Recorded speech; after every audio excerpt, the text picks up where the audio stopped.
As you can tell by the title that's staring you in the face right now, this one had a bunch of action in it. Hey cycling community, this is Steve, Grusis the Cycling Greek. Speaking of action, I took off like this was a shorter race. Now this race is 15 miles, so not that bad, but I took off like it was one of these 10-mile races. I had taken a couple of days off the bike, and ordinarily when I'd come back on the bike I'd do something nice and easy, then I go do a Zwift race or something more intense the next day. But because of timing, it didn't work out that way. I was so concerned about getting dropped in this race that I didn't even put my usual comment in of that I'm going to be posting this on my YouTube channel. Figuring I'll get trounced early, I took off strong, and I stayed out there for a little bit. So at the very least, maybe I'll survive the first minute or two. This 15-mile course has about 650 feet climbing in it. Not a lot. I like less, but I certainly don't like more. Not on Zwift. Lastly, before we go to the action on the screen, we have a lot of masters in this race, but I still get to use the excuse that I'm the oldest here, probably, at 68. And I'm subject to AFib. Maybe no one else is. Another excuse. The funny thing about this race, after a few minutes, I started feeling pretty good. Feeling so good, in fact, that jumping to the 12.5 mile to go mark, that somebody took off and I was seriously thinking about jumping up to them. Of course, that would be 12.5 miles to go on a two-man break, but I've done stupider stuff, especially when I was younger. Still, I thought I just better be smart and just hang here. Jumping ahead to a sprint point, that guy's been out there for 1.5 miles just about, and he's still out there.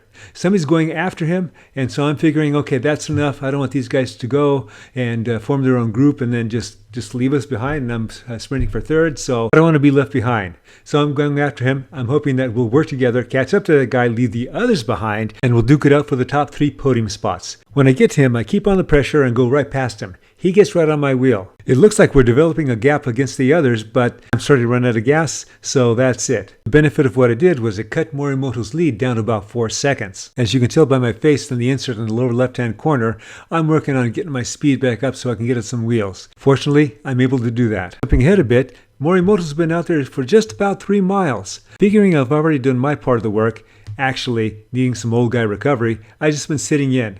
Somebody jumps across, and some more people jumping across. Finally, he's brought back in. Morimoto was out there for about 2.9 miles. Major kudos to him. Doing an immediate counterattack occurred to me, but fortunately that thought went away. Jumping ahead a kilometer to about the 8.4 miles to go mark, there's another attack that causes a surge because the group doesn't want another case of mortar type of rider going off again and then staying away. There's 2 guys that went off. Depending on how things play out, this could be an opportunity for me, so I stick toward the front. One of the things I'm making note of here is that I'm putting out a lot of watts, and so is everyone else. That tells me that my eyes may be just a little bit bigger than my legs, so I gotta watch it. In spite of that, counterattacking again crossed my mind. I look at the mileage that we still have to go, and we're still not quite halfway done with this race. I know there's some key climbs about halfway through the next lap, so I decide I just better sit here. There are a couple of other riders on this 2% climb that don't quite think the way I do and are trying to make a break for it. I have enough confidence that I can bridge a small gap, and I've also figured that the others aren't going to let these guys go, which they didn't. Now it's 6.7 miles to go, and we're on a small climb, and this is starting to hurt me a bit, and I use my feather power up. So do a lot of others. I now have a 1-second gap to make up on a climb, no less. This hurts, but I make the connection. I see a couple guys still going. I roll up to them. I figure I'll stay on their wheel. I look at the graphics in the upper right-hand corner, and it looks like there's a split back there. There's people hurting. So if I can just hang up with the front group, let the people in back of me hurt, maybe, just maybe, it'll be part of a small front of the race group. Now, just about at the start of the 3rd lap, at 5.8 miles to go, Morimoto, who was off for about 3 miles earlier in the race, goes off again, this time on a climb. Pretty much, he's doing what I'd like to be able to do. He has 2 seconds on us, and there's a chaser going after him that's 1 second in front of us. Another one goes with him. So, again, we're in danger of having a breakaway of 3, and I don't have the legs at the moment to go after them. Other people are starting to bridge up to them. I'm trying to get on their wheel. The chaser doesn't make it up to Morimoto. He comes back to us. I go to the front, but I'm not putting a lot of power. I just want to keep the speed kind of going. I'm hoping that Morimoto burns out there a bit.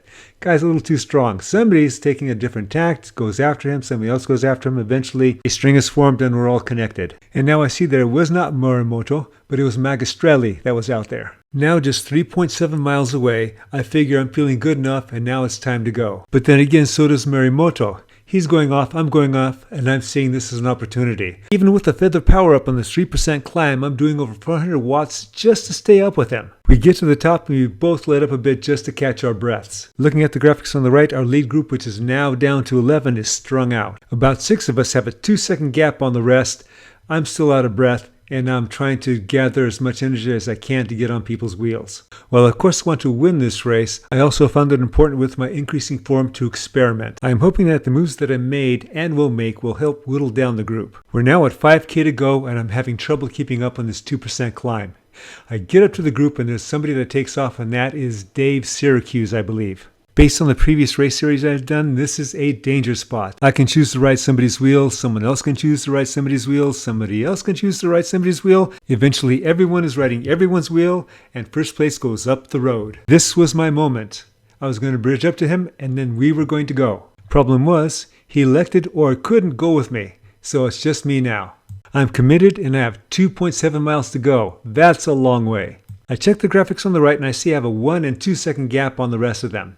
I'm looking at my wattage and I am going above threshold definitely, but approaching VO2 max, at least on the road. When I do the same power indoors, it always seems tougher to me. Anyway, so I've been doing these 4x4 minute intervals for VO2 max, so I figure, okay, I can do this for 4 minutes. Of course, I do this when I'm fresh, and I'm not fresh right now. I'm looking at the graphics, somebody's passed me up, and there's my old buddy Morimoto. Good Lord, that guy's got some legs. Okay, my power has dropped. I'm pretty reamed. I'm still looking at the graphics in the back, and I still have a gap, so that's tempting me to go on. So I'm doing what I can to push on, but, I really can't. So they all catch up to me, and now I'm doing what I can, again, to get on and stay on their wheels. We now jump to 1.4 miles to go, and Morimoto is still out there. I'm feeling better, so I position myself toward the back of the pack so I can attack. Where I thought the last time that was my move, this is my move. Hoping that the others think that I'm going to ease up now that I've caught Morimoto, I keep the pressure up, hit my feather power up, and go. Well, shoot, someone caught me and is passing me. It looks like my tank is down to fumes, and it's still 1 mile to go. 1.1 mile to go. Let's make it worse. Currently, I'm in 9th place with 2 people behind me. Now 1 person behind me. And there goes Jordan. So now I look at the graphics on the right and see that the next person is about a minute behind me, so I'm pretty safe. And now I'm thinking all those old guy workouts I've been doing because my recovery seems to be going quicker.